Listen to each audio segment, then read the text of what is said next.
Satgas Operasi Damai Kartens membebaskan pilot Susi Air Philip Mark Mertens yang disandra sejak 7 Februari 2023 oleh kelompok kriminal bersenjata pimpinan Egyanus Kogoya di Papua.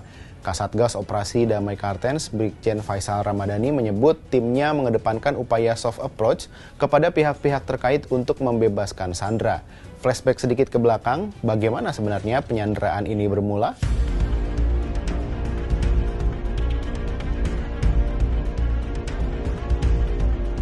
Philip dibebaskan dan dijemput oleh tim gabungan dari Kampung Yuguru, Distrik Maibarok, Kabupaten Duga, dan langsung diterbangkan menuju Makobrimob Batalion B Timika. Faisal pun menyebut pembebasan Philip tidak dilakukan melalui sebuah operasi militer. Satgas Operasi Damai Kartens menggandeng tokoh agama, gereja, adat, serta keluarga dekat dari Egyanus Kogoya yang merupakan pemimpin KKB yang selama ini menyandera Philip. Nah, sebelumnya kelompok Egyanus Kogoya ini menuntut Indonesia mengakui kemerdekaan Papua sebagai imbalan atas pembebasan Mertens. Kelompok itu mengancam akan menembak Mertens jika pembicaraan mengenai kemerdekaan Papua ditolak. Pada 3 Agustus 2024, juru bicara KKB, Sebi Sambom, sempat menyampaikan pernyataan pembebasan pilot. Dia mengklaim kelompok Egyanus Kogoya sepakat membebaskan Mertens dalam 1 hingga 2 bulan ke depan. Lalu pada 17 September 2024, Sebi turut menyebarkan proposal pembebasan pilot yang ditandatangani Panglima Tinggi KKB Terianus Sato. Dalam proposal tersebut disebutkan pembebasan dilakukan tanpa tuntutan. Pihak KKB hanya meminta agar pembebasan difasilitasi oleh Dewan Gereja. Philip Mark Mertens disandra pada 7 Februari 2023 setelah mendaratkan pesawat Susi Air jenis Pilatus Porter yang terbang dari Bandara Udara Moses Kilangin Timika ke lapangan terbang Distrik Paro, Kabupaten Duga, Provinsi Papua Pegunungan. Ia menerbangkan pesawat dengan nomor penerbangan SI9368.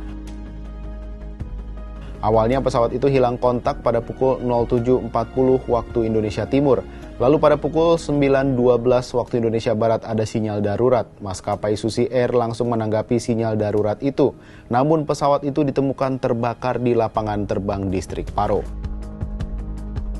Juru bicara KKB, Sebi Sambom, dalam pernyataan tertulisnya mengakui pihaknya bertanggung jawab atas sabotase pesawat Susi Air.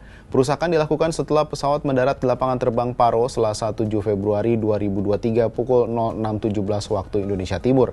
Philip kemudian disandra dan dibawa menyusuri belantara hutan Papua oleh KKB Komando Daerah Pertahanan 3 Ndugama Derakma.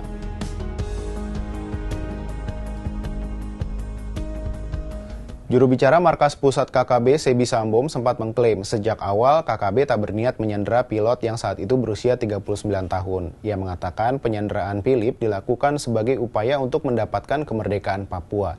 Menurut Sebi, keberadaan pasukan TNI Polri di Kabupaten Duga menyebabkan terjadinya perang antara KKB dengan militer dan kepolisian Indonesia. Perang tersebut menyengsarakan masyarakat Papua. Oleh karenanya, ia mendesak TNI Polri untuk angkat kaki dari Papua dan membiarkan masyarakat Bumi Cenderawasih menentukan hidup dan kemerdekaannya sendiri. KKB sempat merilis beberapa video yang memperlihatkan Philip dalam kondisi baik-baik saja. Di video itulah KKB selalu mengedepankan soal kemerdekaan Papua dan kaitannya dengan pembebasan Philip.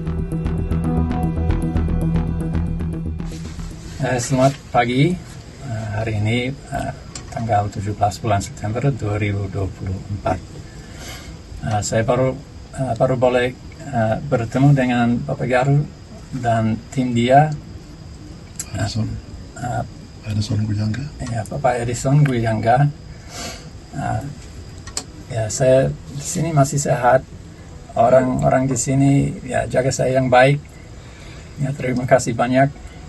Pemerintah Selandia Baru tolong bantu dengan dokumen-dokumen, tolong proses cepat, jadi saya bisa cepat pulang juga. Orang di sini kasih tahu saya juga susah dapat makanan, tolong cepat bantu kirim makanan untuk orang-orang di sini. Jadi juga saya bisa cepat pulang dan orang di sini bisa makan.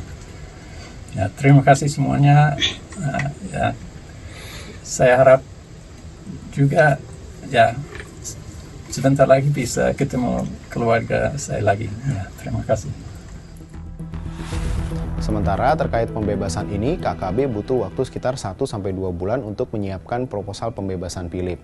Pimpinan KKB Egyanus Kogoya juga menyampaikan pesan agar seluruh tokoh Papua, baik dari kalangan gereja maupun pemerintahan, bisa bersepakat mengenai pembebasan ini yang dilakukan atas dasar kemanusiaan.